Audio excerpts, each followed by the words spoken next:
독서의 중요성은 아무리 강조해도 지나치지 않죠. 저 역시도 책 읽기가 가장 중요하다고 생각합니다.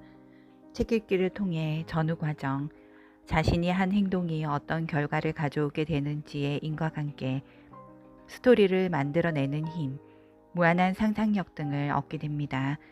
책 읽기는 단점은 하나도 없는 아이를 키우는데 정말 없어서는 안 될 중요한 과정입니다.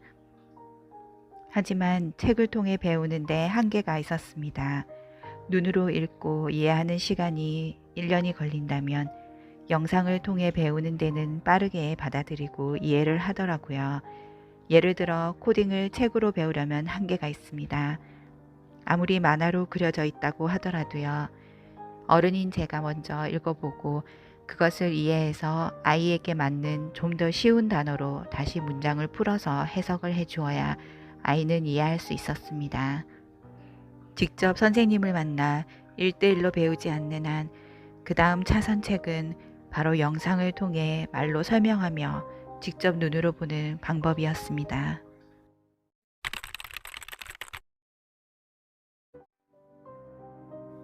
한창 말을 하고 배워야 하는 시기였지만 언어 지연이 심했습니다. 언어 치료실에서 배운 것을 가정에서 계속 가르쳐야 하는데 한계도 있었습니다.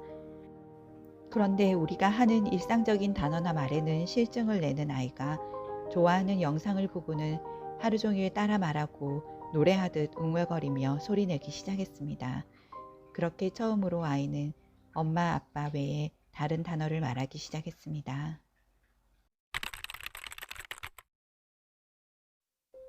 친구들과 학교에서, 가정에서 대화를 통해 아이는 자신의 상태를 표현하고 사회성을 배워 나갑니다. 하지만 자신의 마음을 표현하는 표현 언어나 상대방이 사용하는 단어를 이해하는 수용 언어 자체가 낮았던 아이는 자신이 갖고 있는 관심이 무엇인지, 원하는 게 무엇인지 제대로 말할 수가 없었고, 엄마인 저조차도 아이가 하는 말을 이해하기 힘들었습니다. 그래서 아이는 자연스럽게 자신이 좋아하는 것을 유튜브에서 찾기 시작했어요.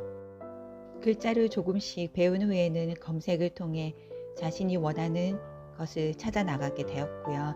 그렇게 아이는 자신이 좋아하는 것을 찾기 위해 때로는 한글을, 때로는 영어 단어를 기억해 내려고 노력도 했죠. 그러는 시간들이 흐르고 흘러 자신이 좋아하는 그림체도 찾기도 했고 11살에 유튜브 영상도 편집해서 올리게 되었습니다.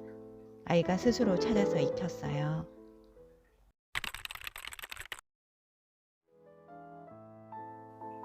영어는 번역하는 앱이 있으니 굳이 배우지 않아도 되지 않느냐고 말하던 아이에게 네가 하는 게임도 다 영어로 되어 있는데 기본적인 단어라도 익혀놓으면 좋지 않을까? 더군다나 학교에서 가는 여행도 영어를 할 줄 알면 도움이 될 거야 라고 이야기해주어 유튜브 채널 중 애니메이션을 보고 듣고 들리는 대로 따라 말하는 방법으로 영어를 공부하고 있습니다.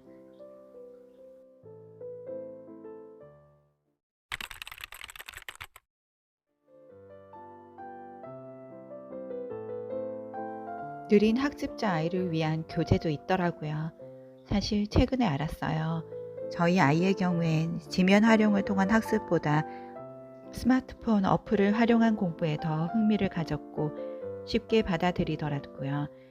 그러나 개성이 뚜렷하고 자신이 원하는 것만 관심을 가지는 등 호불호가 정확하게 나뉘다 보니 아이가 원하는 인지 앱을 찾는 것도 쉽진 않았습니다. 아이는 유아 채널에 흔히 나오는 음악에 두드러기를 느낄 정도로 반감을 가져서 아무리 많은 사람들이 이용하는 앱이라 하더라도 아동들을 위한 음악이 나오면 싫어했어요. 그렇게 아이에게 맞는 인지 앱을 찾았는데 바로 브레인리스라는 앱이었습니다. 초급, 중급, 고급 과정이 있었고 적당한 시간 안에 풀어야 하는 압박감도 있었고 문제를 풀었을 때 느끼는 성취감도 있으며 수학 계산의 경우엔 아이에게 어려운 문제들이 많아 패스를 해도 되었습니다. 고작 이 정도를 얻으려고 스마트폰을 아이 손에 쥐어준다고 이렇게 생각하는 분들도 계실 거예요. 하지만 제가 말씀드리고 싶은 것은 적어도 글이나 선생님의 설명만으로 이해하지 못하는 것들을 영상을 보고 이해하게 되는 즉 영상이 주는 힘이 있다는 것을 이야기하고 싶어요. 100마디 말보다 한 편의 연극 무대를 보고 틀림이 아닌 다름을 이해하게 되는 것처럼요.